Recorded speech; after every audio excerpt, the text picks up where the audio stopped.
Bapak Ibu saudara-saudari iman beriman yang terkasih, selamat siang semuanya. Siang Bapak. Shalom. Shalom. Tadi dalam bacaan-bacaan kitab suci, baik bacaan pertama maupun bacaan Injil, kita melihat dua figur yang memberikan suatu kesaksian. Bersaksi. Ya.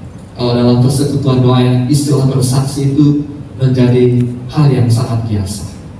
Karena apa? Kalau kita mendengarkan satu kesaksian, kita merasa bahwa belajar dari pengalaman bagaimana Allah begitu hidup dan hadir dalam setiap kesaksian-kesaksian yang membuat kita semakin bertumbuh dan berkembang dalam iman dan dalam hidup rohani.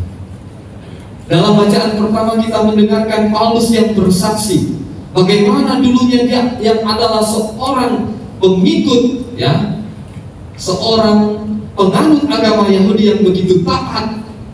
Lalu kemudian karena ya saking taatnya dan begitu dia militan gitu, bahkan menjadi orang yang sangat fanatik, kemudian banyak orang-orang Kristen itu yang dibunuh pada saat itu, dan dia juga terlibat dalam hal itu, dan dia juga mendukung apa yang dilakukan oleh bangsa Yahudi. Ya.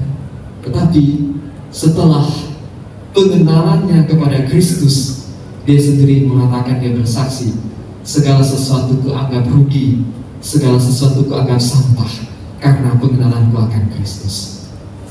Luar biasa. Dia mengalami suatu perubahan hidup yang sangat radikal. Seorang yang menganiaya murid-murid Tuhan ditangkap oleh Tuhan menjadi seorang pewarta yang luar biasa. Kadang-kadang kita sulit memahami maksud Tuhan apa sih dalam kehidupan kita, sehingga Ananias waktu itu yang diperintahkan oleh Tuhan untuk menumpangkan tangan kepada Paulus yang waktu itu masih bernama Saulus juga protes. Kenapa harus disembuhkan? Karena orang ini jelas-jelas berseberangan dengan kita. Tetapi Tuhan punya rencana yang lain. Tuhan punya rencana yang di luar pikiran Ananias dan juga murid-murid pada saat itu. Dan kemudian luar biasa, melalui Paulus Injil tersebar bukan hanya di Yerusalem, tetapi lewat Paulus, Injil bisa sampai ke Roma, sampai ke Asia Kecil, sehingga dikatakan bahwa Rasul Allah, Paulus adalah Rasul untuk wilayah Asia Kecil. Luar biasa.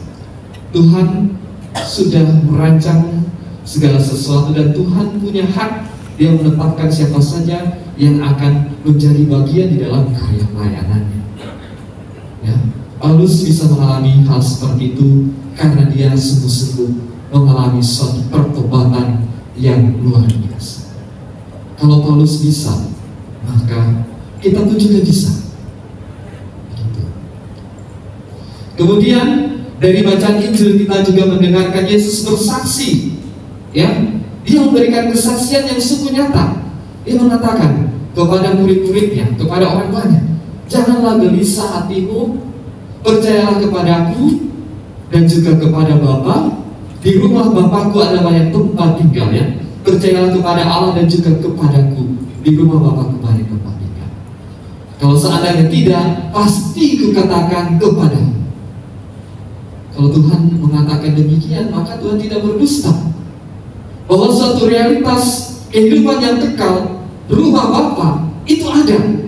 Bagi siapa? Bagi mereka yang mengakui Dia sebagai jalan, kebenaran, dan kehidupan.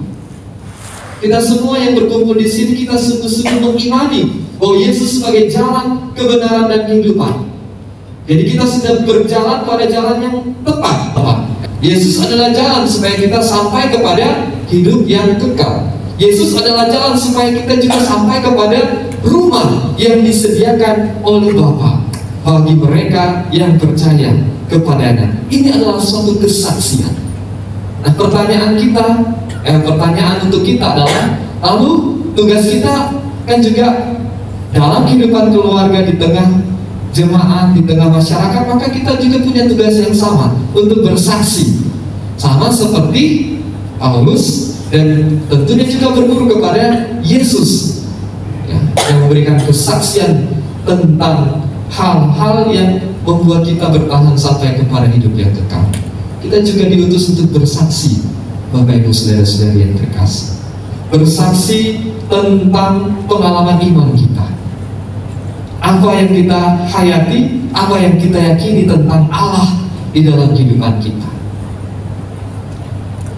Semoga Allah bukan hanya sekedar teori, ya, bukan hanya sekedar ada dalam pikiran-pikiran kita, tetapi Allah yang harus kita berikan kesaksian kepada orang lain adalah Allah yang sungguh-sungguh hidup di dalam diri kita. Kasih-Nya yang sungguh-sungguh kita alami dan kita rasakan, lalu kita bagikan, kita beritakan kepada orang-orang di sekitar kita. Jadi pewartaan yang paling efektif adalah pewartaan bukan hanya dengan kata-kata, tetapi perwartaan lewat kesaksian hidup kita yang nyata. Jadi supaya kita tidak menjadi babi sesi. Babi sesi adalah banyak bicara, sedikit aksi. Begitu.